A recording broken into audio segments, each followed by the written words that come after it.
ponencia trata sobre cómo se transforman las relaciones sociales en la Sierra Mazateca a partir de que se empieza a producir el consumo de alucinógenos, pero ya no de manera ritual, sino ya digamos con ya un enfoque ya más turístico, pues, para la gente que viene del exterior.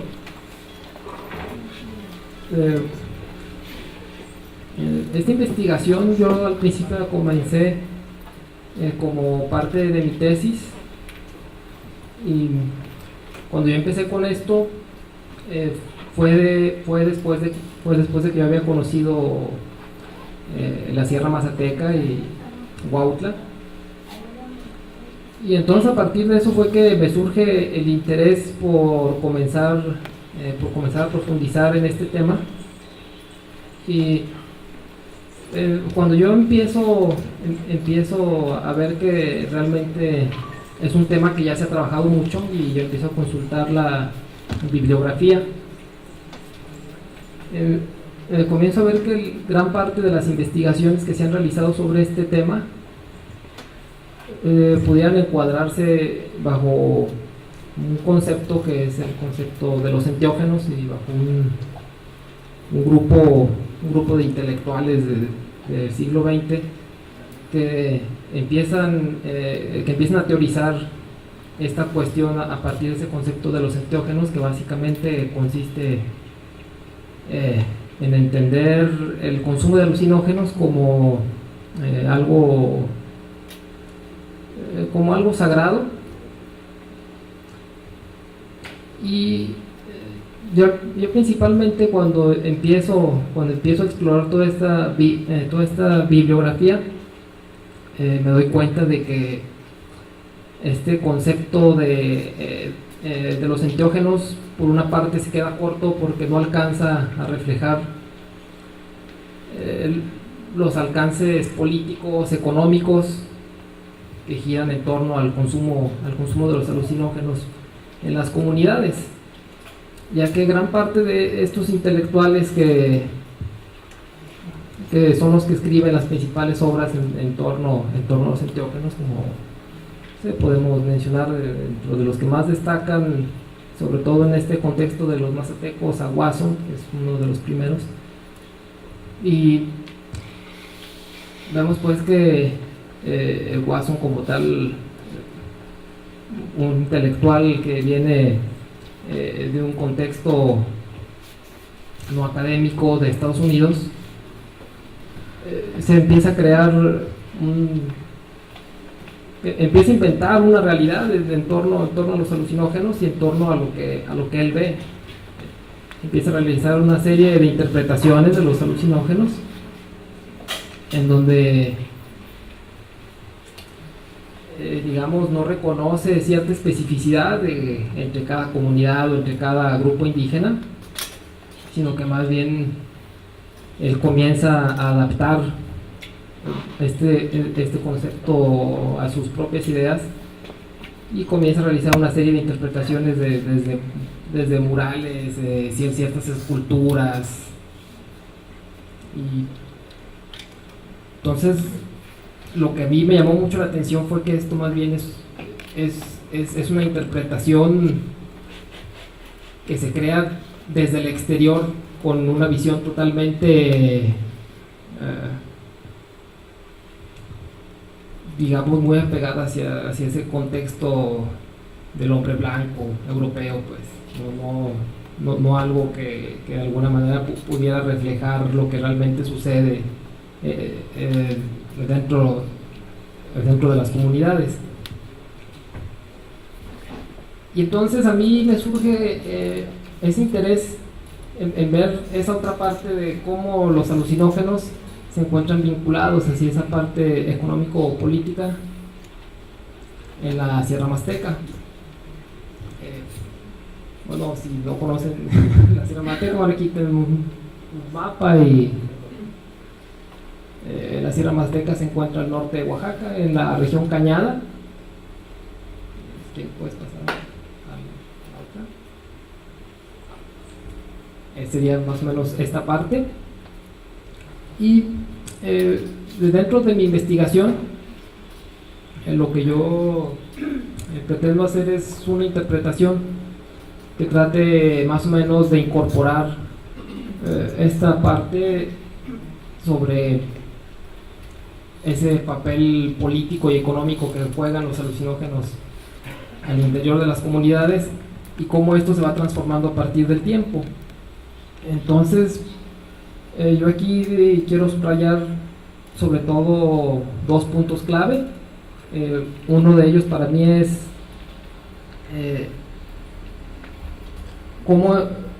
cómo en el siglo XX se empieza a consolidar la idea, esta idea del indigenismo como una política cultural en donde digamos el gobierno tiene que encontrar la manera de ir incorporando a los diferentes grupos indígenas a la vida nacional, todo esto bajo el supuesto de que somos una misma nación y todos somos mexicanos y demás. Entonces no hay esa cabida pues para, digamos, el respeto o cierta visión intercultural, sino decir todos tenemos que ser iguales, todos tenemos que ser mexicanos. Y entonces bajo ese supuesto se crea la Comisión del Papaloapan, que es un organismo público que existió durante el siglo XX, el cual se proponía como un gran proyecto que tenía que modernizar toda esta zona de la Sierra Mazteca, tenía que volverla productiva, tenía que digamos crear cierta integración tanto étnica, cultural, regional y pues también económica. Entonces la Comisión del Papaloapan, pues una de sus principales obras fue la construcción de la presa Miguel Alemán ahí en la sierra, que es justamente en esta zona en donde sale en el mapa. Y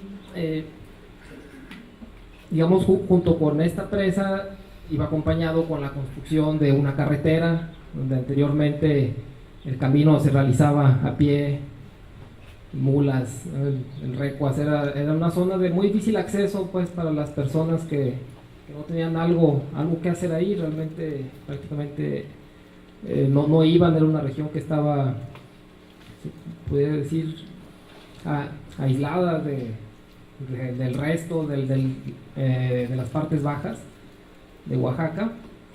Y entonces dentro de esta región había ya ciertas relaciones de poder que ya se habían ido configurando desde hace mucho tiempo, como digamos existían ciertos caciques que controlaban el café, que era el principal cultivo de la región, y estos caciques ahí ya ellos manejaban ciertas relaciones de explotación de corte capitalista, y eso, bueno, como por la parte de los mestizos, pero también por la parte de los indígenas existía toda una organización política que giraba en torno a los consejos de ancianos, quienes en la mayoría de los pueblos eran quienes ostentaban el poder político y quienes también pues organizaban la vida social, porque ellos mismos,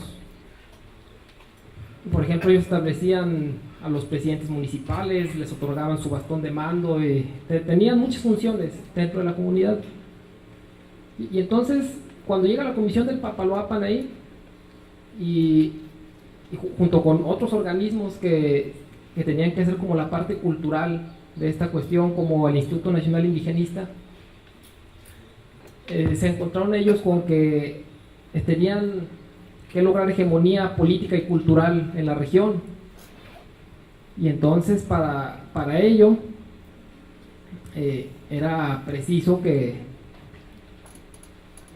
pues, se tenía que establecer un sistema político democrático liberal como en el resto del país, en donde se organizaran elecciones, que los cargos no fueran designados por las autoridades tradicionales, sino que se llamara al voto popular, que entraran los partidos políticos. Y entonces, para mí este es es uno de estos acontecimientos muy que marcan ahí un antes y un después de la sierra, que es el establecimiento de la Comisión del Papaloapan. Y por otra parte, es cuando llega este señor Wasson a la sierra, que escribe un artículo para una revista sobre María Sabina, en el cual él le pone ahí otro nombre, la nombra como Eva Méndez.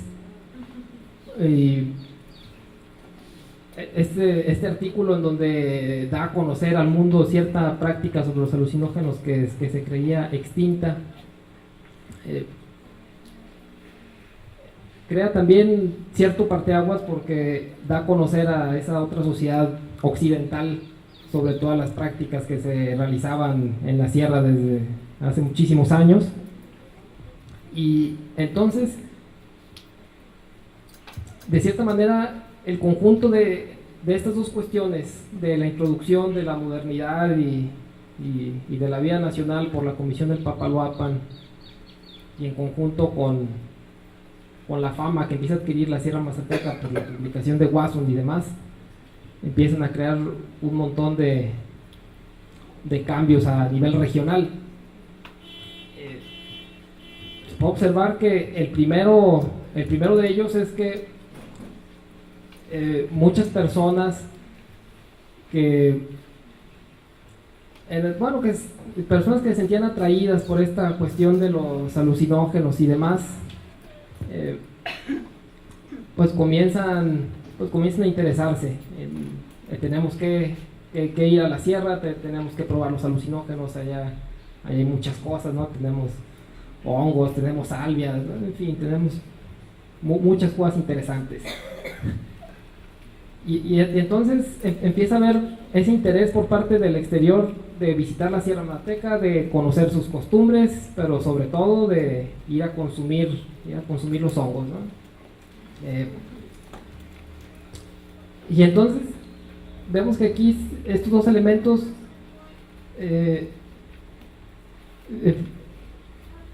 uno depende del otro, porque digamos toda esta tarea que empieza a realizar la Comisión del Papaloapan a través del Instituto Nacional Indigenista y demás, converge con esa otra cuestión de las personas del exterior que quieren llegar, y eso sobre todo por la carretera que construyen, porque es esta carretera la que reduce el viaje creo que antes para llegar ahí en mula eran días, pues era realmente muy difícil.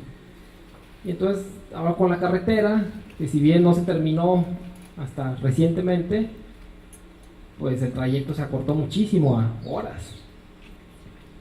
Y entonces observamos ahí que esos dos elementos empiezan ahí empiezan ahí a vincularse, y sobre todo que en aquel momento las políticas oficiales fueron políticas de rechazo hacia esto, ¿no? Dijeron: no queremos fuereños que vengan aquí. Hubo ciertas redadas, como esta es una foto de la redada que hubo ya en el 69, donde llegan los militares a sacar a todos estos hippies. Y a partir de eso empieza a haber un cambio cuando los mazatecos se comienzan a dar cuenta que esto les puede dejar cierto beneficio económico. Dice: aquí tenemos una gran demanda de todos estos bienes culturales que producimos. Y entonces vemos que a partir de eso, esta producción de bienes culturales empieza a transformarse, y hasta cierto punto comienza a adaptarse a lo que exige el mercado occidental, en donde pues vemos que se producen este tipo de cosas, pues que empieza a haber todo un simbolismo que se transforma en función de la oferta y la demanda, para que las comunidades obtengan también un beneficio económico. Y pues lo que me llama más la atención es que pienso que se debe abrir el debate en torno a hasta qué punto ciertas prácticas tradicionales pueden ser transformadas o no en función del mercado, pues, en donde si vemos ahora prácticamente cualquiera que visite Cuautla sobre todo se podrá dar cuenta que el pueblo entero gira en función a ese mercado de los alucinógenos por lo menos en una cuestión cultural y económica.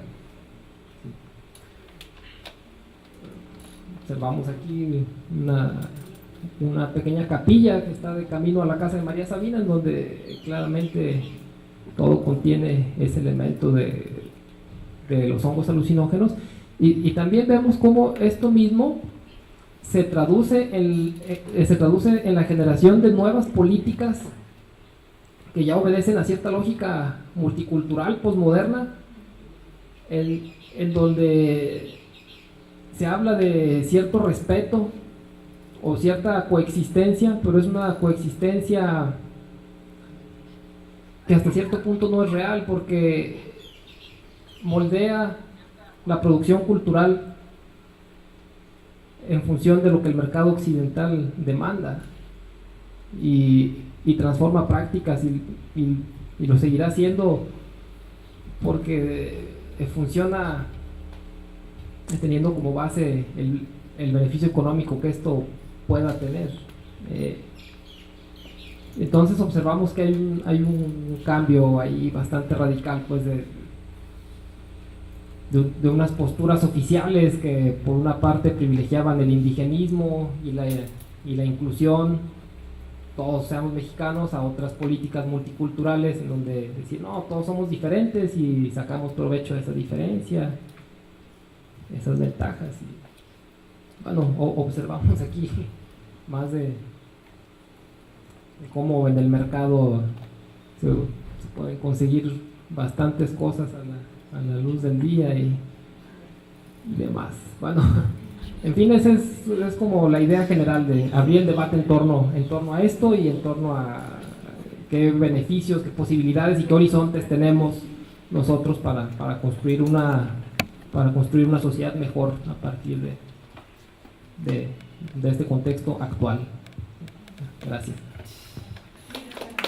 Muchas gracias, Luis.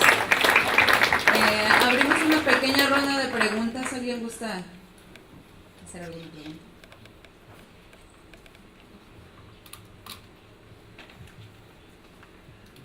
Bueno, continuamos con Ana Paula Lino. Ella es maestra y doctoranda en Antropología Social por el programa de posgrado del Museo Nacional de Río de Janeiro, graduada en Lingüística por la Universidad Estatal de Campinas, coordinadora del Grupo de Estudios de Lengua Quechua. Sí, Quechua, es musicista, multiinstrumentista y productora musical independiente. Su ponencia se titula María Sabina y la palabra chismosa en la Sierra Mazateca de Oaxaca, México. Muy buenas tardes a todos. En primer lugar, dedico un agradecimiento a mis queridos amigos mazatecos. Igualmente quiero dirigir mis sinceros agradecimientos a los organizadores de este bello y de veras importante evento. Voy a leer para no perderme, les pido disculpas, pero voy despacito. Vengo a proponerles una reflexión sobre el chisme. Sí, esa especie de discurso que muchas veces se dispersa de manera invisible y que por otras también se hace notar demasiado. Más específicamente, vengo a hablarles sobre el chisme que ocurre entre los mazatecos, pero también entre los mazatecos y las personas que les son extrañas. Les convido a una anatomía breve de aquello a que llamamos chisme. ¿Puedes pasar, por favor?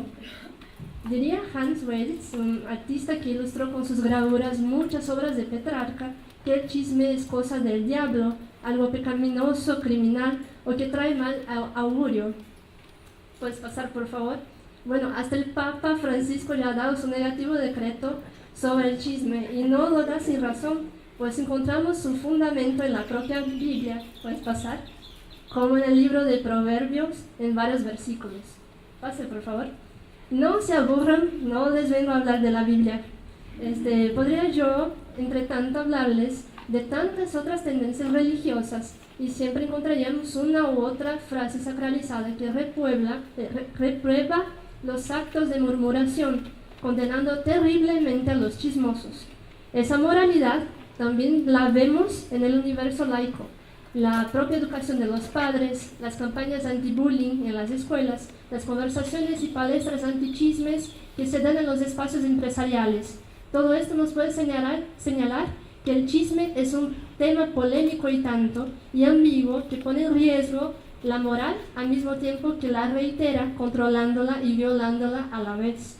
A pesar de todo ese aspecto negativo, imprudente y hasta pecaminoso que se le da al chisme, algunos autores más fisgones no se aguantaban de curiosidad y se ponían a mirar un lado más positivo.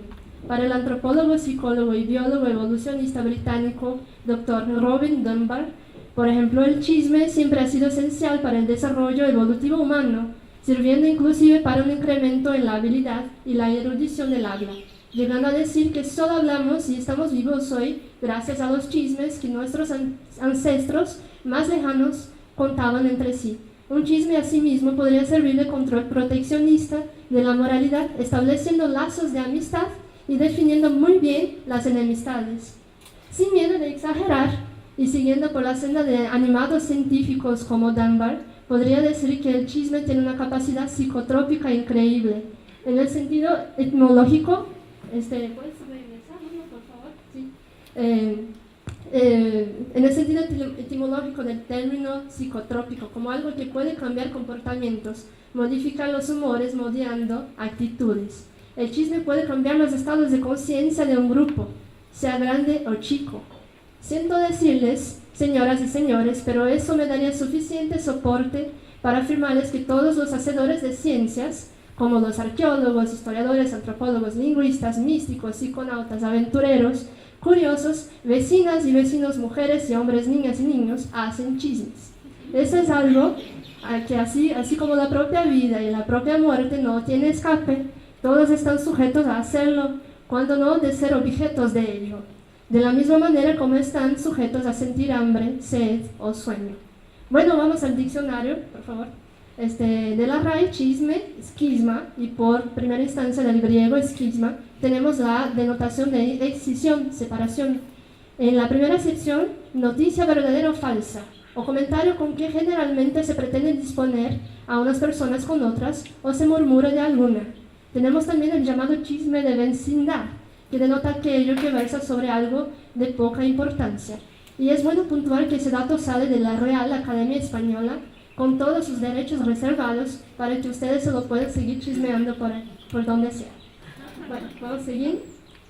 Al llegar en Walter de Jiménez a los finales de la década del 50, Robert Gordon Wasson no se aguantaba de curiosidad y quizás siguiendo, aunque inconscientemente, las mismas intenciones de Séneca, puedes cambiarlo por favor, quien decía, nada me encanta por más que no exista cosa igual y provechosa si he de saberla solito. Watson quería compartir con el mundo sus descubiertas. Este señor no contaba con título de antropólogo, ni de lingüista, arqueólogo, historiador o cualquier cosa del tipo. Él era un banquero de Nueva York y que hacía algunos años había trabajado como periodista. Él y su esposa, ¿puedes cambiarlo? Valentina Pavlovna, rusa de nacimiento, se impresionaban con el comportamiento de ciertas sociedades con relación a los hongos. Algunas de ellas los consumían y otras los rechazaban. Fue a través de los registros de Schutz y de lingüistas misioneras, una de ellas Eunice Victoria Pike, del Summer Institute of Linguistics, que Watson partió a la Sierra Mazateca, al municipio oaxaqueño de Walter de Jiménez. Registros estos que apuntaban al respecto de la existencia de una práctica micolátrica entre los indígenas de aquella región montañosa. Y por allá, Watson tendría a su amigo esperándolo, un señor igualmente entusiasta por los honguitos, el fotógrafo Alan Richardson. Se iban los dos en aventura por aquellas callecitas que todavía eran hechas de pura tierra batida, sin pavimento, a buscar aquellos honguitos tan interesantes. ¿Puedes cambiarlo?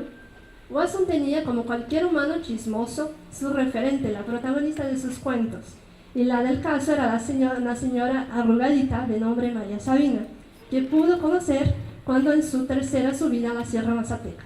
Esa señora simplemente la curandera oficial del síndico, era la curandera oficial del síndico municipal de la época, un tal de Caetano García. El caso es que Watson ya había bajado 2 veces a la sierra y nunca había logrado llegar a un rito con cualquier mazateco que fuese. En desespero por su tercera vez en la sierra, Watson decidió ir a presentarse ante las autoridades, y eso fue muy efectivo. Se presentó hablando directamente de los honguitos, preguntándole al presidente dónde podría presenciar un rito con los indígenas, el pequeño que brota, los honguitos, una de las formas de nombrar a los honguitos.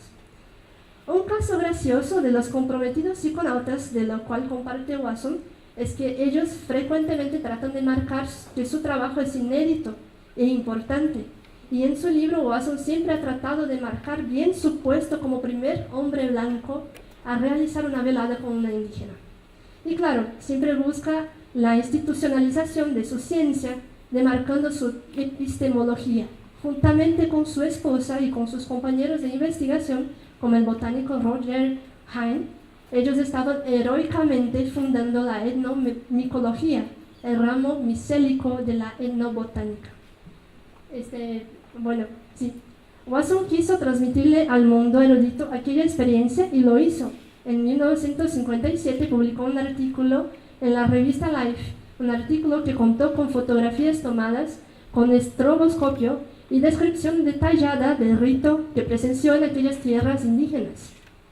Pero buscando, como llega a afirmarlo, proteger la integridad de María Sabina, Watson optó por darle el seudónimo de Eva Méndez en sus publicaciones y de identificarla como mixteca y no mazateca. El antropólogo Jay Fikes, que es un autor que se dedica a analizar las obras de Castaneda, cuenta que poco tiempo después un fotógrafo llamado Howard Taylor, inspirado por los escritos de Watson, con la revista Life en sus manos, se propuso buscar a aquella señora que trabajaba con los honguitos y se aventuró por la región mixteca de Oaxaca con el objetivo de encontrarla.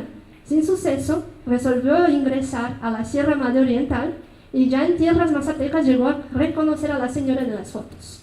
No demoró mucho al regresar al occidente.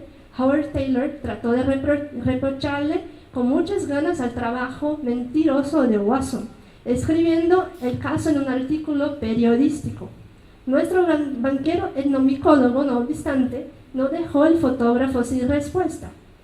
Él se consideró inocente, pero a la vez responsable por el emprendimiento de tanta gente curiosa por probar de otras realidades, y reconoció que Sabina le había pedido a que sus fotos y palabras no fuesen publicadas.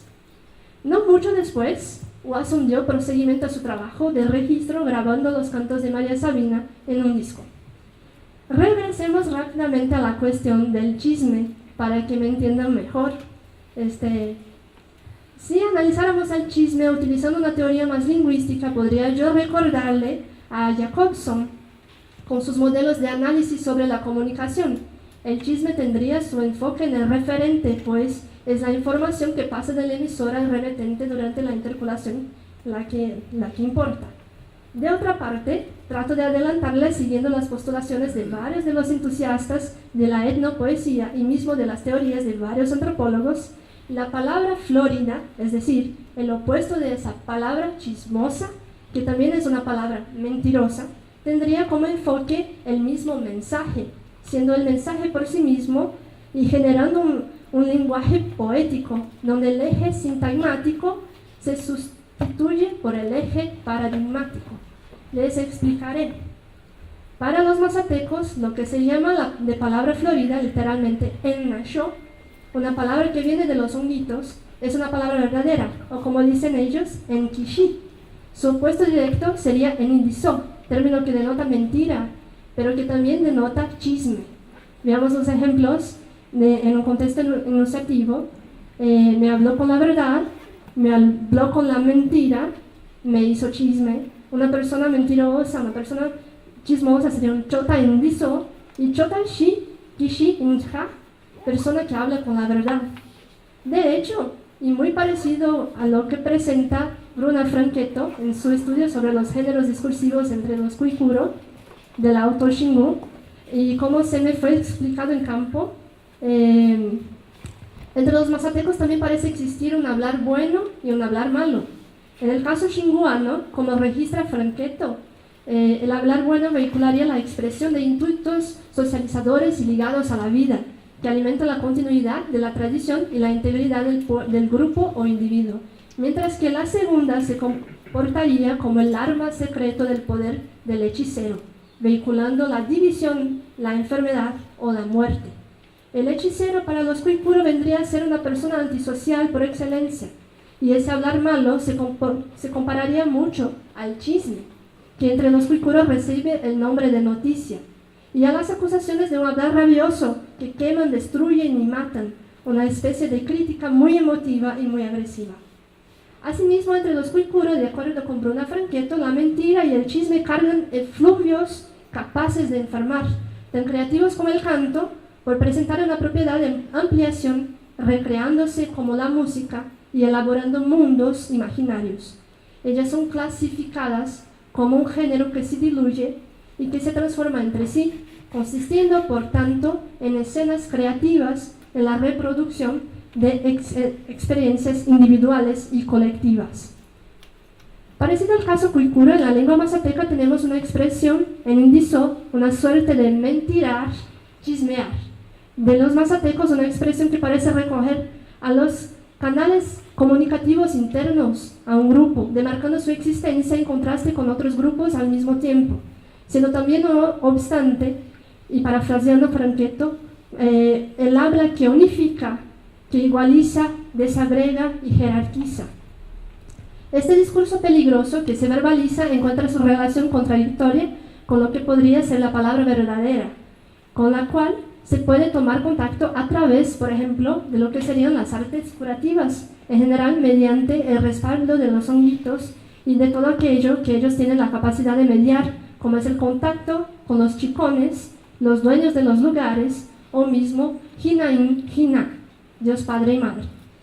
Ese mentirar, chismear, se hace estrictamente prohibido, por ejemplo, en el periodo de dieta, previo y posterior a la ceremonia con Indishitho, visto que en tales liminaridades el habla debe de ser guardado y protegido de tales alocuciones arriesgadas, y del mismo modo el sexo debe de ser protegido de intercambios sexuales, y la generosidad debe de ser protegida de la oferta de comida a otras personas. Esto, por lo tanto, nos podría llevar a pensar que entre la palabra verdadera y la palabra mentirosa chismosa se figura un gigantesco abismo semántico. Esa semántica abismática se ingresa en un sistema complejo de afectaciones que revelan políticamente las tendencias más variables. Puedes cambiarlo. En tal sistema, el chota chiné, la persona sabia, posee una posición muy específica, siendo un intermediador de la velada, el que tiene la capacidad y la función de desarticular palabras hechas de mentiras, chismes, floreándolas con palabras que recibe de las flores, como los honguitos. Pero cualquier persona en posesión de las mentiras, chismes, puede hacerles enfermar a otras personas, y los chotachiné no se exentan de esa agencia. Cámbialo, por favor. La palabra de los indinasho, una otra forma de nombrarle a los honguitos, como pequeña flor, como afirmaría Citlali Rodríguez Venegas, no es un lenguaje humano, ya que los honguitos son el cuerpo carne de un mundo otro, dato que muchos mazatecos con énfasis dirían que no puede ser dicho ni publicado. En otras palabras, estas palabras floridas corresponderían a una simbología de otra orden, un lenguaje otro, catalizador que otorga el poder de transformar al chota chiné y aquellos que entran en contacto con los indinasho. Bueno, la voz del curandero cambia y se convierte en una voz áspera, más gutural, es decir, una voz otra, y su contenido se vuelve una palabra sabia. Puedes cambiarlo, por favor. En general, de esta breve reflexión sobre la vulgarización internacional de la figura de María Sabina, es posible notar que ambos tipos de chismes, tanto los que practican los mazatecos cuanto los extranjeros, producen efectos y afectaciones. No sé qué pasó. No, se apagó. Que deben permanecer ocultas. El secreto, en este caso, y recordando a Bateson, se guardan las secreciones de aquello que es ritualizado, en el sentido de que es ingerido. Y todo esto resulta muy delicado, dado que en pleno periodo de incorporación al programa de pueblos mágicos, los honguitos se queden tan escasos y muchos de ellos con poca potencia, y ya no se encuentre fácilmente en Huautla de Jiménez, debiendo los Chotachiné emprender salidas para buscarlos en otras regiones menos pobladas, donde llegan menos extranjeros. Debemos reconocer que María Sabina, al fin de cuentas, y mismo después de su muerte, bajo las formas de polifónicas imágenes, sigue bien viva, y más, continúa modificando vidas al modificar ciertas dinámicas entre sus congéneres mazatecos. Pero ¿será que Sabina al mínimo le entendía a Wasson para permitirle o no las publicaciones? Y Wasson, ¿él habría intentado entenderla? Un jau, palabra que significa sí a los mazatecos, dependiendo del contexto, podría tener muchas acepciones. Los equívocos pueden ser muchos. Bien, para finalizar, les hago más un chisme periodístico. Como nos cuenta el propio Wasson, un periodista llamado Alberto Ongaro, en 71 publica una entrevista en el Europeo, donde María Sabina afirma que no le ofreció a Wasson su velada. La verdad, ella lo hizo bajo el pedido del presidente Caetano García, sin derecho de rechazo. Dado que el chisme tiene la posibilidad de enfermar a las gentes, sería la dicha escasez de potencia de los honguitos la consecuencia de ese chisme mentiroso internacional que le hizo Wasson sobre Sabina. Sus efluvios, a lo mínimo, suelen ser raros. Y así termino. Pues, muchas gracias. Muchas gracias. ¿Alguien tiene alguna pregunta para Anita? Bueno, entonces continuamos con Jesús González. Él es licenciado en Psicología por la Universidad Complutense de Madrid, España, maestro en Antropología por la Universidad de las Américas, Puebla, y doctor en Sociología por la Benemérita Universidad Autónoma de Puebla. Es investigador de la medicina tradicional indígena americana y sus aplicaciones al ámbito de la psicoterapia, especializado en el ámbito del chamanismo y la construcción de modelos de intervención terapéutica basados en la articulación de medicinas.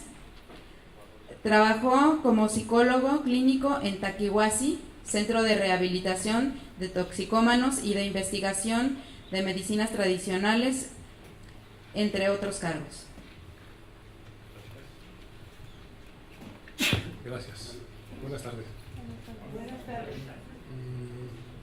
Un momentito, porque quería presentarles parte de un adelanto del material de investigación con el que estamos trabajando y tengo la duda todavía si se va a poder escuchar o no.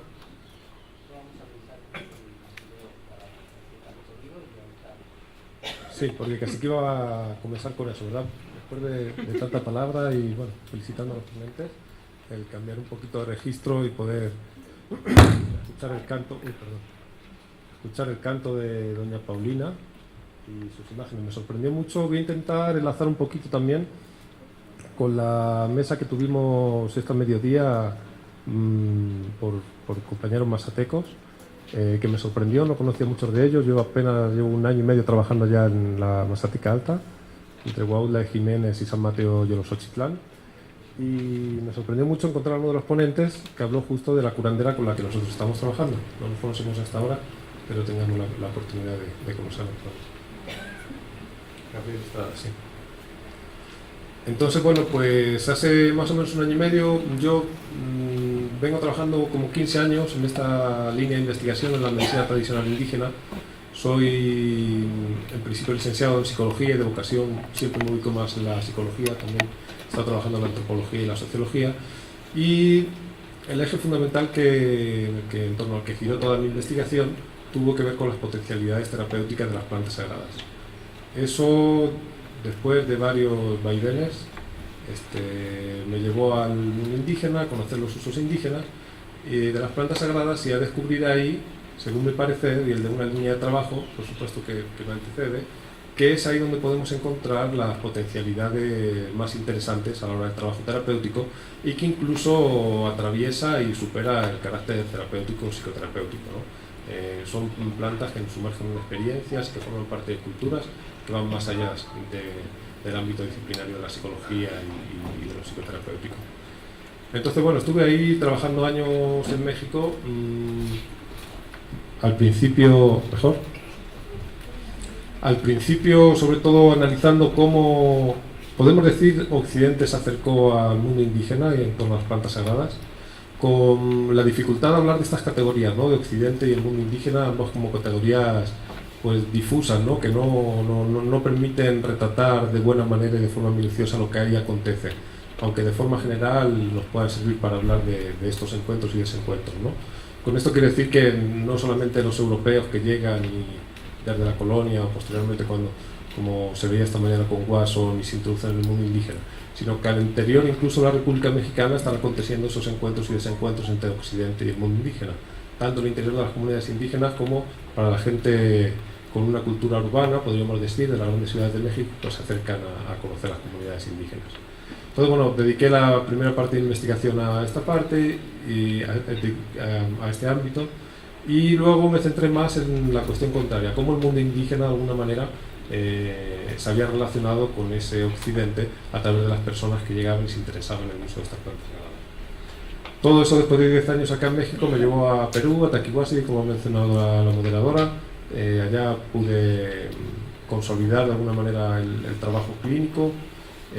Taquihuasi es un modelo original creado por el Dr. Jacques Mavid, que trabaja desde lo que llamamos una articulación de medicinas y que pone en diálogo a médicos, psicólogos, lo que podemos llamar educadores sociales y médicos tradicionales, curanderos, en el desarrollo de un programa de tratamiento de adicciones. Ahí llegué a ver igual la gran potencialidad que tienen las plantas sagradas para tratar este tipo de afecciones del mundo occidental y también que aqueja el mundo indígena. Muy bien. Y un momentito. Y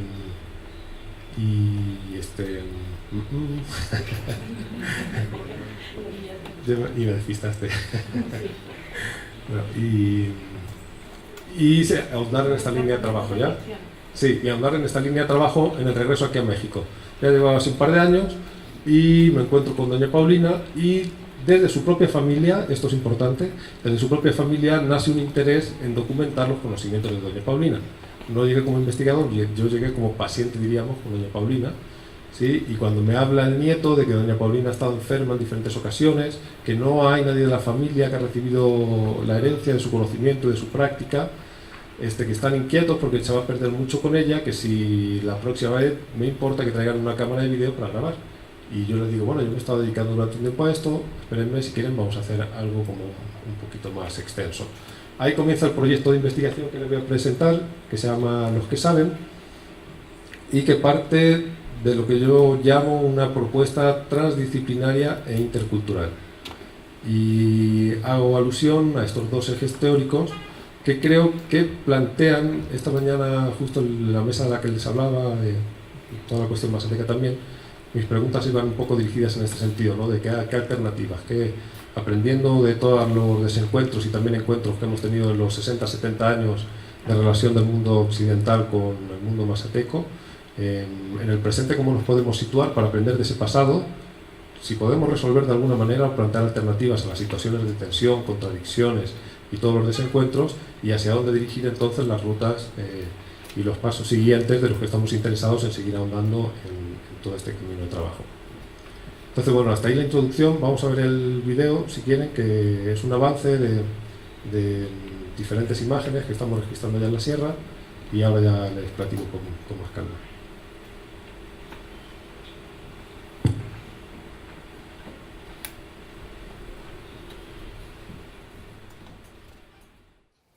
Perdón, Dios mío, perdón. perdón y indulgencia, perdón y clemencia, perdón y piedad, perdón y piedad, pequeña mi alma, no estoy ya por viente, en el que me pesa, a ver que quiera,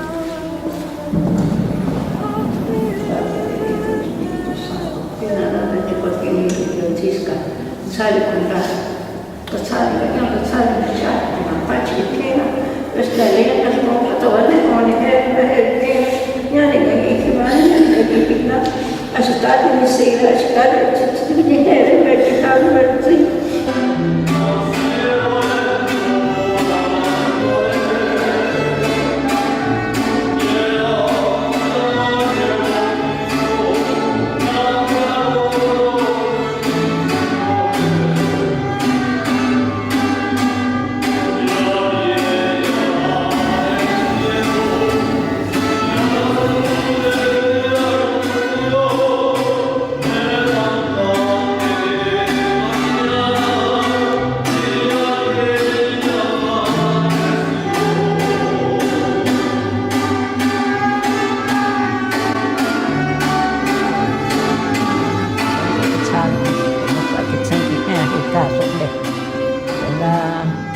No tiene 1937 años.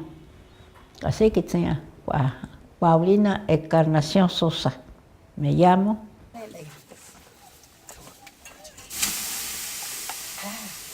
Ya la nene pechinguera.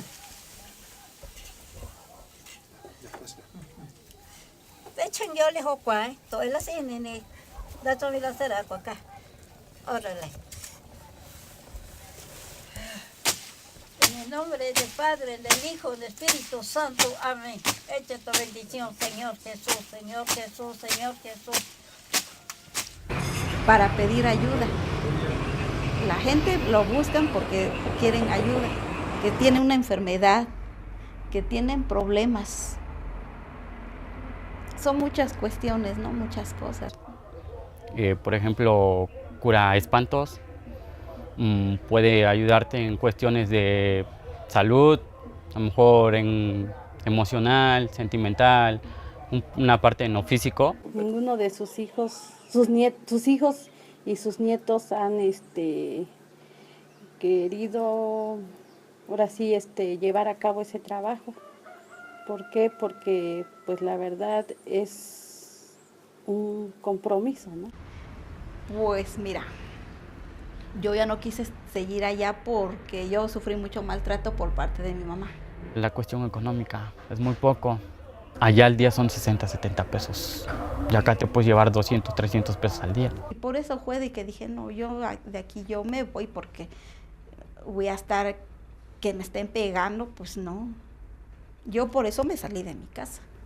Híjoles, te digo, la marihuana, la coca, la piedra, la cola, conocí inhalantes. De ahí fue cuando yo le pido perdón a mi mamá, pues que yo la había abandonado. Pero ¿qué pasa? Mi hijo se me pone muy grave, entonces es cuando acudo a ella para que me lo cure mi hijo. Y me la cura. Y después empiezo a preguntarle a mi abuela y decirle, oye, mira, pasa esto, lo que tienes que hacer tú es consumir los honguitos para que te sientas bien y saber qué es lo que tienes.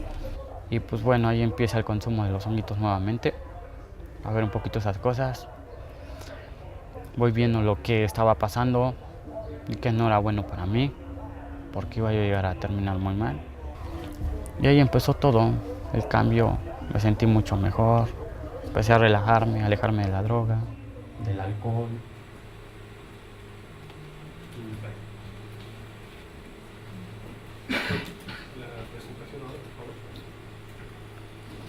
Bueno, ese es un avance de ciertos materiales audiovisuales que presentamos a una convocatoria para el IMCINE. Bueno, estamos de estreno también, que la diseñadora nos mandó este documento, que ha sido casi 1 año y medio para tenerlo, y de alguna manera reúne también otra muestra del trabajo de la diseñadora que está implicado y de la fotógrafa, Nelly Ávila, que de su trabajo nacen son estas fotografías. ¿Puedes pasar, por favor? Y así también.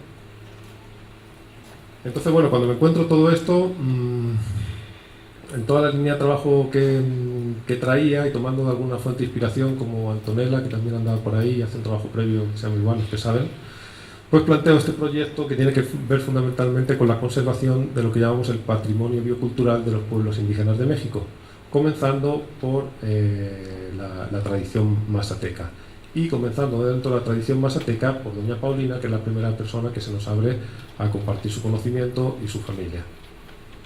De fondo también está este planteamiento, esta premisa que expongo y que viene por fruto del trabajo de todos estos años con el mundo indígena, con la medicina, que es reconocer unos procesos de disipación en la transmisión del conocimiento tradicional en cuanto a la medicina tradicional indígena. Digamos que ese conocimiento tradicional, según la propia gente indígena y según los que hemos estado trabajando con ella, está en serios riesgos de desaparecer en muchos casos. Las nuevas generaciones de gente joven en sus comunidades en muchos casos no quiere asumir las responsabilidades que implica, y también están atravesados por flujos sociales, políticos, económicos, culturales que les empujan en muchos casos a no asumir de nuevo esta función. Entonces yo planteo que al mismo tiempo que está en riesgo,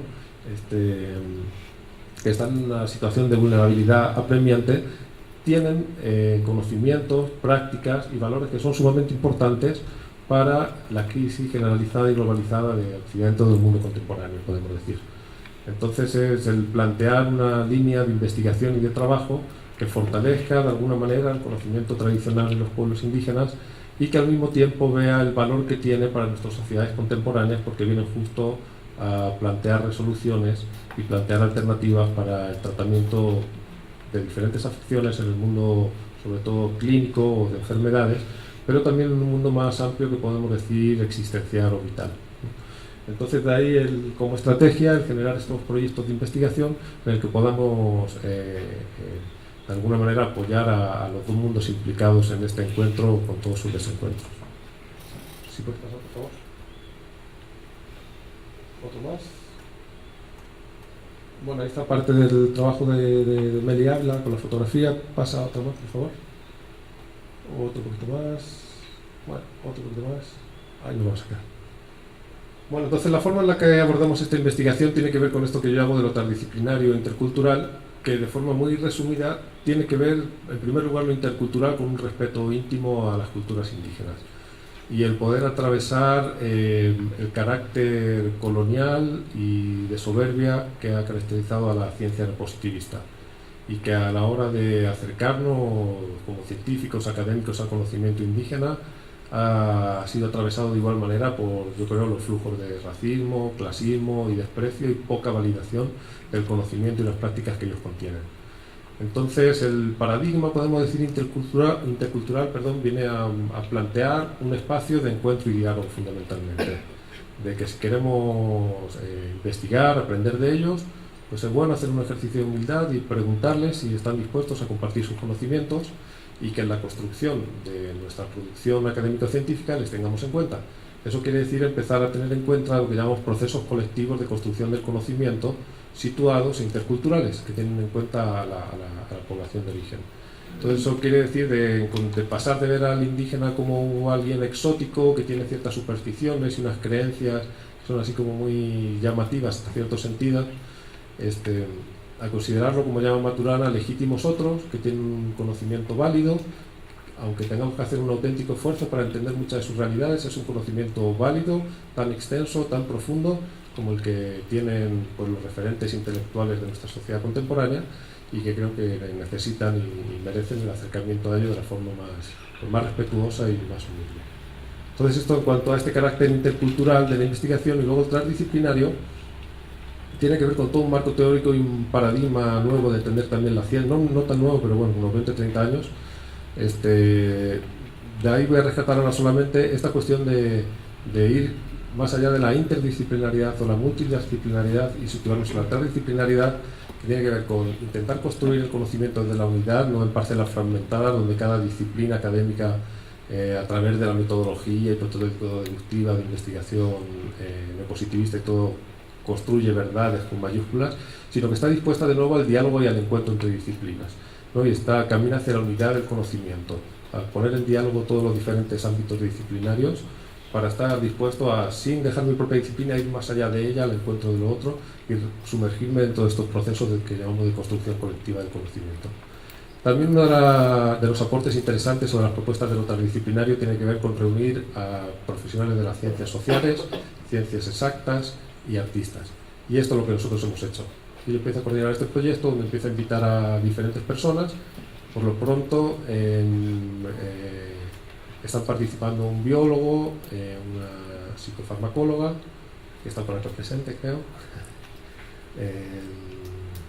antropólogo, psicólogo, sociólogo, fotógrafa, cineasta, músicos y bailarines, ¿no?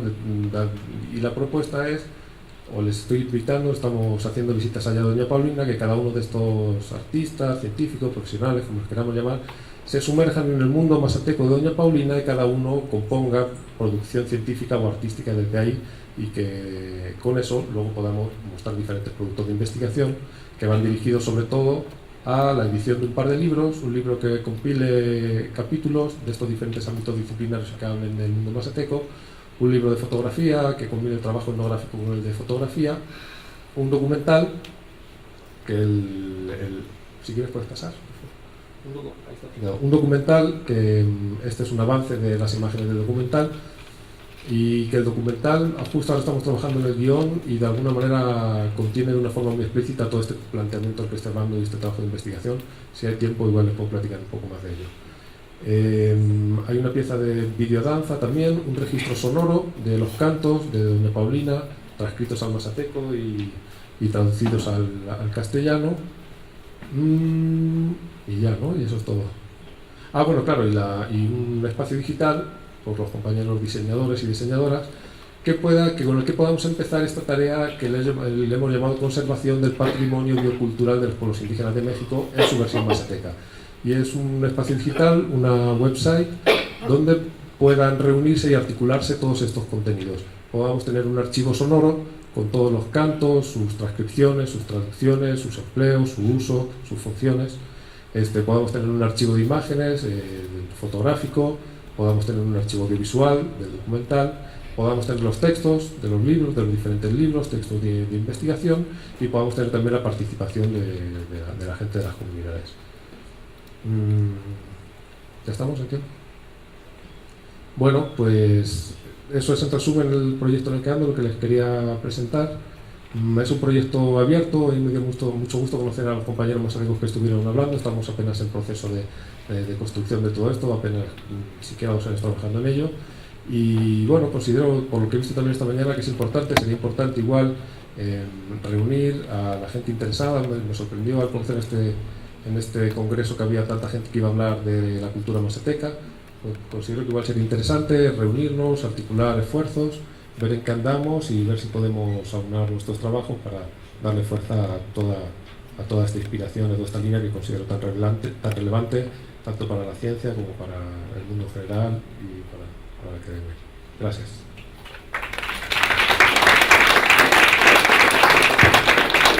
Muchas gracias, Jesús. ¿Alguien tiene alguna pregunta? Yo tengo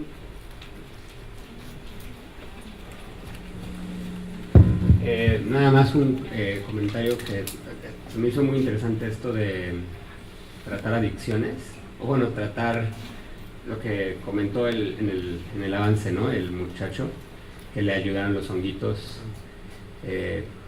Y bueno, como está haciendo esto transdisciplinario y todo, justo me acabo de enterar y estuve leyendo unos artículos y cosas sobre investigación en Johns Hopkins University con psilocibina al respecto, bueno, terapéutico y todo, y se me hace que, bueno, estamos en una cultura, como dices, positivista y así, pero le da fuerza al valor terapéutico de este tipo de ceremonias también. Entonces, no sé, nada más lo quería comentar. Sí, es bien interesante porque yo llego allá después de 3 años en Taquihuasi, que es un centro para tratamiento de adicciones, donde usan la ayahuasca y un montón de plantas de la tradición amazónica, y me encuentro con Chucho, que es el nieto de doña Paulina, viviendo un proceso que acompañé mucho en pacientes de allá de Tarapoto, ¿no?, en la Amazonía peruana. Y ahí, además, como ver de forma explícita algo que yo aprendí en Taquihuasi también, ¿no?, ya había leído, pero que lo aprendí, que es como para la gente indígena su cultura sirve como un factor de recuperación, de curación y de protección ante las adicciones. Y no solo ante las adicciones, sino ante un montón de problemáticas que son propias de los ritmos urbanos y de los ritmos de vida occidentales, diríamos, ¿no? Entonces sí, ahí hay una fuente muy importante de trabajo con todas estas plantas, que quiere decir el tratamiento de las adicciones. Taquihuasi está presentando unos resultados excelentes, y hay que decir que es una de las partes sombrías, ¿no?, para la psiquiatría, la medicina, la psicología. Todavía las adicciones son de las patologías con menor índice de eficacia. Entonces creo que ahí es una de las grandes potencialidades de hacer esta articulación de medicinas y contar con médicos tradicionales que usen plantas sagradas en este sentido. ¿Alguien tiene otra pregunta?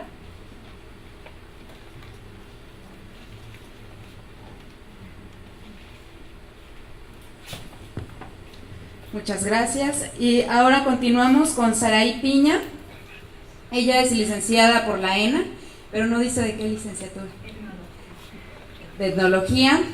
Ha trabajado distintas áreas de investigación, entre ellas turismo, chamanismo, neochamanismo, consumos culturales y antropología médica.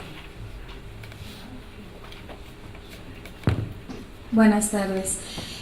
Bueno, haciendo como un seguimiento de la mesa que tuvimos en la mañana con los compañeros mazatecos, ¿no? Veo muchas caras que estuvieron en la mañana, y justo lo que voy a hablar ahora es sobre este fenómeno del turismo, ¿no?, que se dio, como ya lo hemos platicado toda la mañana, ¿no?, a raíz de la visita de Gordon Wasson a la Sierra Mazateca, y a raíz de justo el fotoreportaje de la revista Life, ¿no? Ya dándose eso, pues justo llegaron sin número de turistas, antropólogos, etnobiólogos, hippies, artistas, curiosos, ¿no?, en búsqueda del pequeño que brota, y pues viéndolo más bien como en esta cuestión de ser un boleto que los llevase a hacer un viaje imposible, ¿no? Este viaje idílico que bien menciona Auger, que le pudiera hacer descubrir nuevos paisajes, nuevos hombres, o que pudiera abrirles el espacio a nuevos encuentros. No obstante, este ideal de viaje pues ha sido reemplazado ahora justo por la actividad turística, ¿no?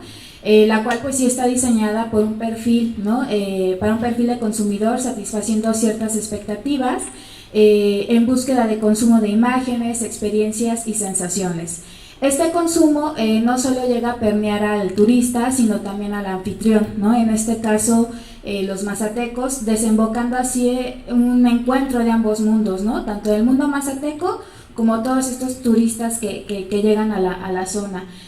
Bueno, esta es una imagen de Huautla de Jiménez, ¿no?, en general. Yo hice mi trabajo ahí porque es donde detecté mayor presencia de llegada de turismo.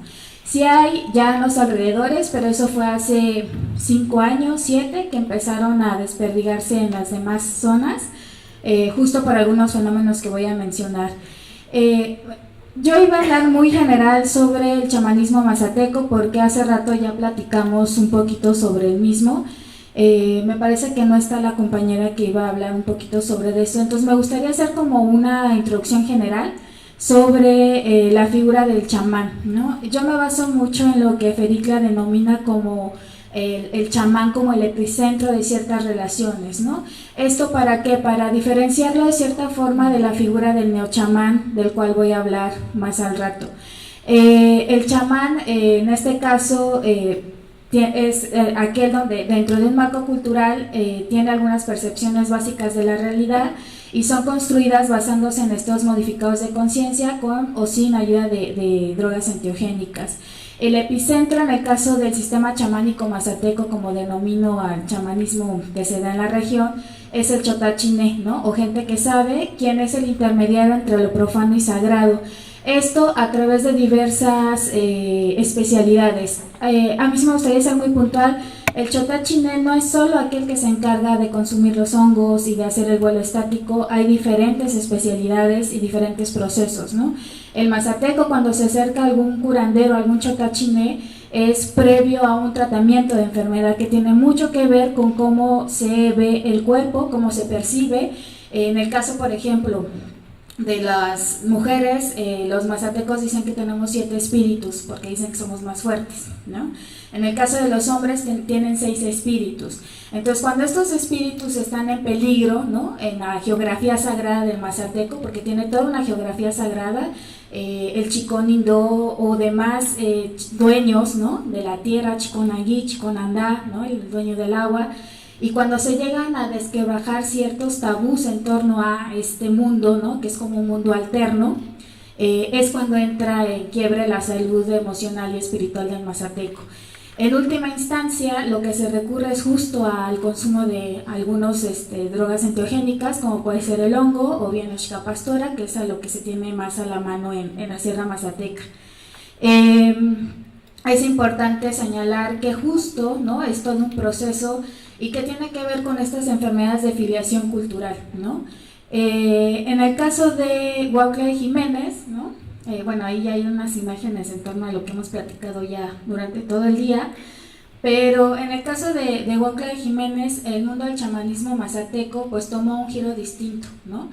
Esto fue gracias a la imbricación que hubo, ¿no?, entre el chamanismo tradicional, justo con la demanda que empezó a darse tras la llegada de estos turistas, y también, como bien lo decíamos en la mañana, todo un contexto socioeconómico que se dio en la sierra, ¿no?, la apertura de carreteras, cómo se posicionaba el precio del café, porque la sierra era como un lugar donde era muy fuerte y era muy bueno comercializar café, ¿no?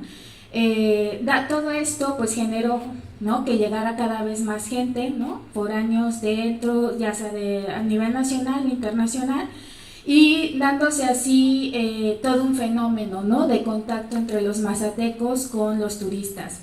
En este caso yo traté de justo observar, ¿no?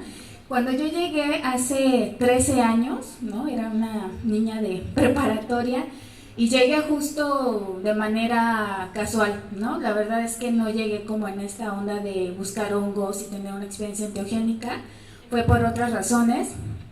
Y algo que me llamó la atención, sí, toda esta cuestión del mito de María Sabina y demás, y otras cuestiones que también tiene la cultura mazateca, ¿no?, más allá de hongos, fue toda esta oleada de turistas, ¿no? Yo cuando llegué yo veía mucha gente, ¿no?, turistas nacionales e internacionales, muchos de ellos más varones que mujeres, que también da como para un estudio de género esa cuestión, y todos eran personas de entre 17 y 50 años, muchos de ellos provenientes sí de la urbe, ¿no?, de niveles socioeconómicos de media típica, media alta, ¿no?, personas con cierto nivel adquisitivo, y también consumidores de drogas, ¿no?, tanto naturales como de diseño. Sin importar esta situación, la nacionalidad, las creencias religiosas, durante el estudio di cuenta de cómo llegan a compartir este propósito, ¿no?, que es la ingesta de hongos alucinógenos, y sus expectativas pues pueden ir desde lo lúdico, lo comercial y lo espiritual. No sé si pudiésemos adelantar tantito las imágenes, que eso, bueno, son las características que yo veía del chotachiné. Son imágenes de algunos curanderos con los que tuve oportunidad de trabajar, y que, como bien les decía, pues cada uno tiene su especialidad o su mesa, ¿no?, ya sea lectura de maíz, copal, limpias, ¿no?, masajes, la lectura del oráculo, que ya cada vez es menos, lectura de cartas, total, que cada uno tiene como su especialidad. Vamos a la otra diapositiva, por favor. Bueno, ahí está parte de imágenes de la medicina que usan los mazatecos. Le adelantamos, por favor. Bueno, es parte de la geografía sagrada que les hablaba hace rato, el Chiconildo Tocosho, que es el güero dueño del cerro, ¿no? Es una figura ambivalente también para la cultura mazateca, y las cascadas de Puente de Fierro, donde también está como esta parte dentro de la cosmovisión mazateca donde está lo malo, ¿no?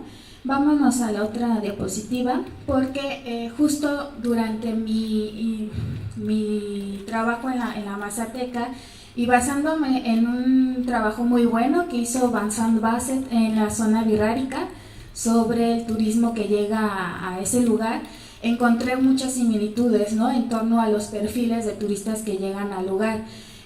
Uno de ellos es el psiconauta, ¿no?, cuyo propósito es experimentar a nivel lúdico sensorial con el lugar, además de generar ciertos lazos entre ellos, generando cierta distinción con los demás turistas, ¿no? Ellos no se ven como turistas, se ven como cuestión aparte.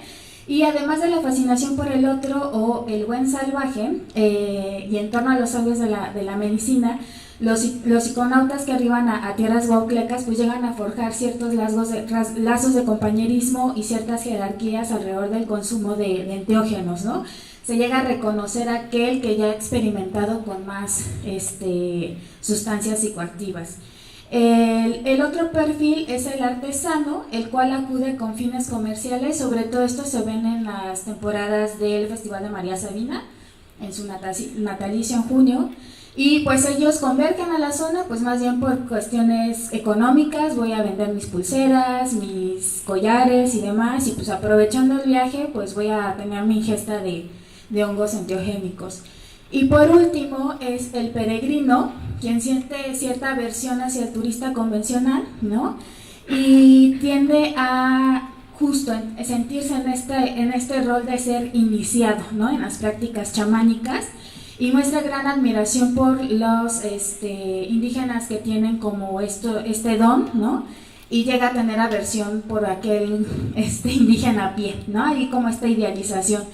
Este turista asiste cada año, ¿no? Me encontré casos muy interesantes, sobre todo en entrevistas que hice a hippies que llegaron en los años 60 y que ahora los ves a los 60, 65 años yendo cada año. Ellos son como un buen ejemplo de turista peregrino porque elabora todo un ritual también en torno a su visita a tierras huauclecas. Si bien estos turistas tienen ciertas características, los tres tienen en común la forma en que llegan a socializar con los anfitriones, así como la apropiación del territorio. Estos viajeros pues buscan a través de la ingesta reconfigurar el yo, ¿no?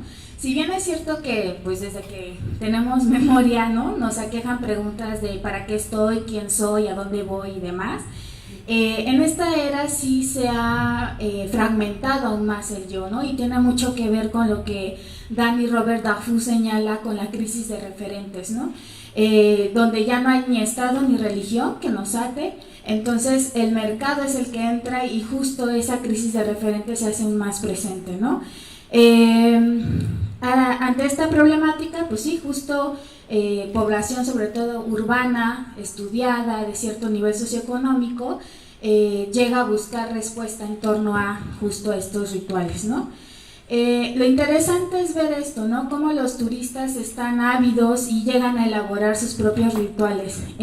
Algo que encontré muy en común, sin importar que fuera psiconauta, artesano, peregrino, es que tenían cierta mitificación en torno a la figura de María Sabina, y esto era impulsado justo a cierta idealización de la figura chamánica, ¿no? De hecho, bueno, yo creo que desde la mañana lo estamos platicando, ¿no?, esta idealización que también hay en torno a la figura chamánica, y que tiene que ver mucho con este proceso de construcción de imágenes y relaciones o signos identitarios que lleva en sí el proceso del turismo, ¿no? El proceso del turismo, más allá también de consumir, pues es todo un discurso identitario, ¿no? Cómo me reflejo en el otro, qué lecturas hago y demás. Gracias.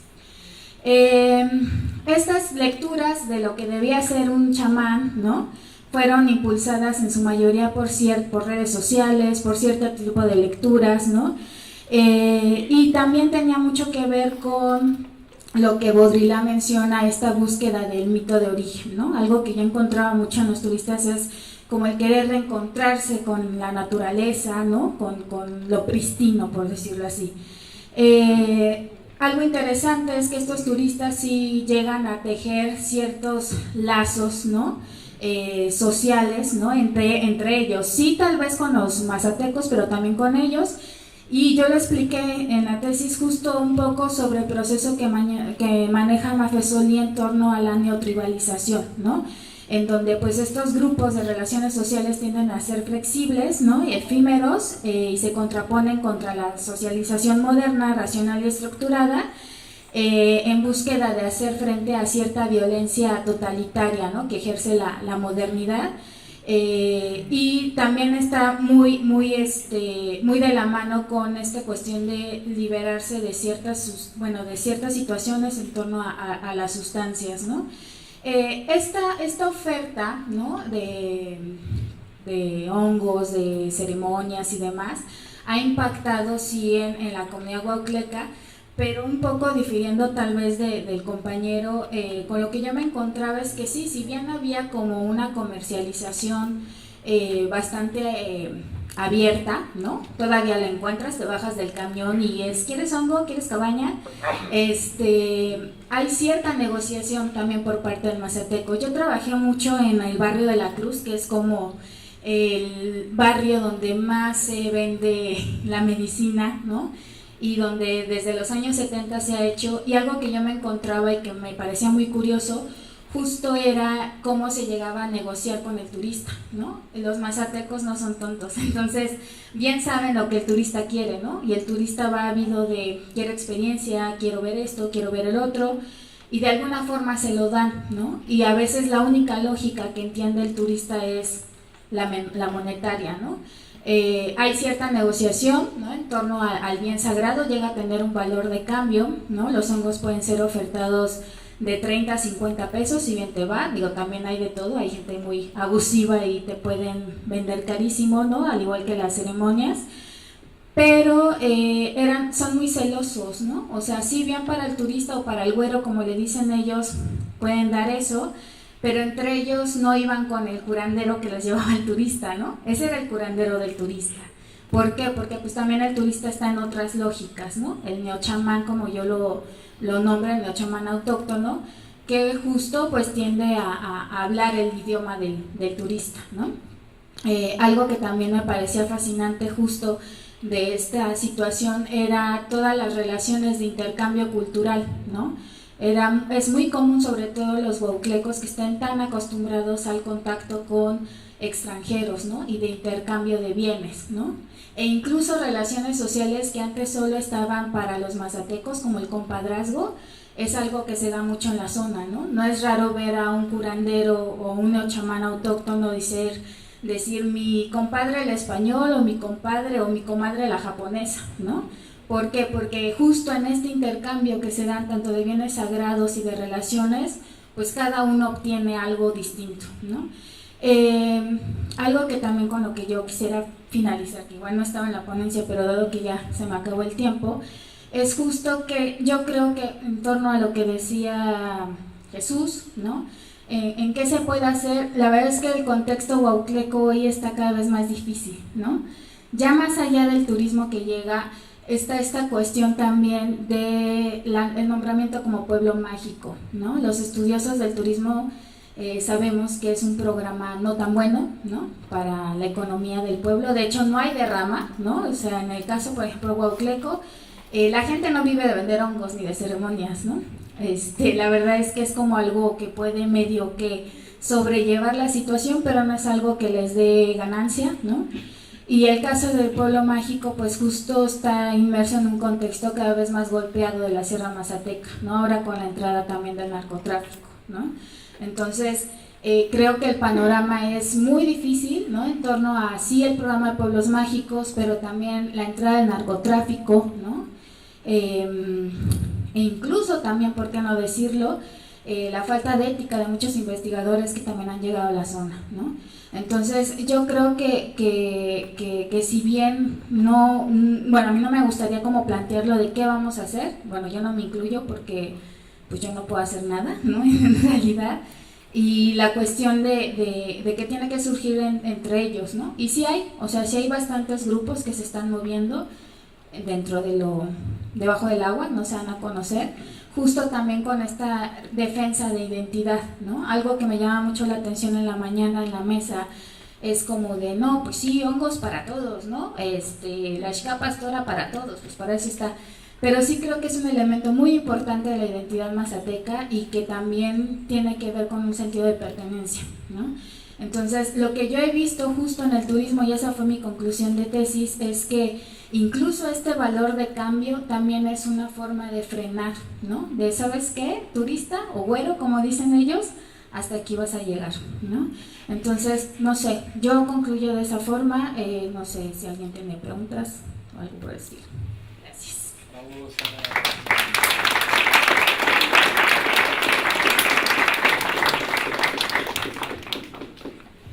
Muchas gracias. ¿Alguien tiene alguna pregunta?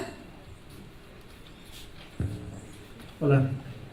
En una de las diapositivas vi una imagen que del 69 que hubo estaba como militarizado el lugar y estaban desalojando, o no sé, llevando hippies fuera del pueblo. ¿Nos puedes platicar un poquito de esto? Bueno, ese fue todo un proceso, ¿no? de militarización y que tuvo también consecuencias políticas muy fuertes. De hecho, dicen que justo para que se diera como esta orden, ¿no? Tuvo que ser porque el hijo de Díaz Ordaz andaba de locochón, ¿no? En la sierra. Entonces, fue como un mandato. Muchos de los hippies que estaban ahí venían de familias de élite, ¿no? O sea, llegaron varios hippies. O sea, tú ves ahí a los soldados retirando a la gente, pero llegaron incluso helicópteros por estos hippies, ¿no? O sea, te hablaban de gente de un nivel adquisitivo muy alto, ¿no? Y desde ahí empezó esta cuestión también de cómo se criminalizó el uso de la sustancia, ¿no? Y que todavía está, yo creo que una propuesta que sí podría hacerse es justo eso, ¿no? A nivel político, cómo hacer, ¿no? ¿Qué iniciativas tendríamos que emprender? Igual nosotros como apoyo, ¿no? Como gente que no pertenece a la cultura y que sea más bien desde ellos, para justo tener claro, ¿no? El uso del honguito, ¿no? Ahora se está criminalizando de nuevo, hace rato bien lo mencionaba Inti en la otra mesa, ¿no? Hace poco se hizo no sé si llamarlo documental, a mí se me hizo un material visual de muy mal gusto por parte de Televisa, criminalizando la comercialización y el uso del hongo, ¿no? Entonces eso solo, al menos yo como lo veo, es solo un pretexto para militarizar la zona, ¿no? Aparte de esto, en Huautla también se está dando esta cuestión de espeleología, ¿no? Turismo de élite, ¿no? Que tenemos serias sospechas, ¿no? De por qué se está dando ahí sin permiso, ¿no? Un montón de situaciones que se están dando en la sierra y que va permeado también todo esto, ¿no? O sea, a final de cuentas todo el tiempo estamos los de afuera queriendo entrar a como de lugar, ¿no? Entonces, justo, ¿no? Creo que ahorita el contexto mazateco está cada vez más difícil, ¿no? Entre que quieren militarizar la zona, entre que ya entró el Cártel Jalisco, entre que no tenemos como claro, ¿no? Cómo tratar la medicina, ¿no? Hace rato una de las inquietudes de la gente que llegó a la mesa de la mañana era de cómo llegar, ¿no? Yo no digo que los turistas o los occidentales no consuman, que es sagrado, ¿no? Yo también lo he hecho, ¿no? Pero tiene mucho que ver como desde qué lugar, ¿no?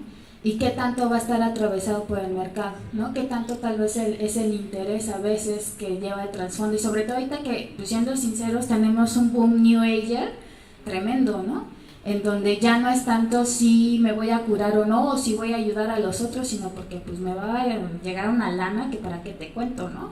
Entonces sí creo que hay muchas cosas que se dan y que justo eso fue el principio, ¿no? O sea, esa imagen pues no sé, hay relatos, ¿no? En la tesis hablo mucho de unos turistas con los que trabajé que hablaban mucho de cómo en los años 60 llegaron ellos y todo lo que vieron, ¿no? Y siendo bien sinceros, ¿eh? Porque a veces todos los que llegamos ahí es así de, ay, no, yo no soy turista, o yo con mucho respeto, pero ya a la hora de la hora, pues sí son distintas lógicas, ¿no? Entonces, creo que es bien interesante como sí echar una mirada para atrás, ¿no? Y ver ahora cómo está haciéndose el proceso, ¿no? Yo no sé, digo, tampoco creo mucho en los proyectos de turismo, ¿no? Creo que es una farsa eso de que el Producto Interno Bruto y demás, la verdad es que no, se queda solo en las manos de siempre, ¿no? Pero sí tal vez hacer como un turismo más consciente, ¿no? más humano, más de acercarte hacia el otro desde otro lugar, ¿no?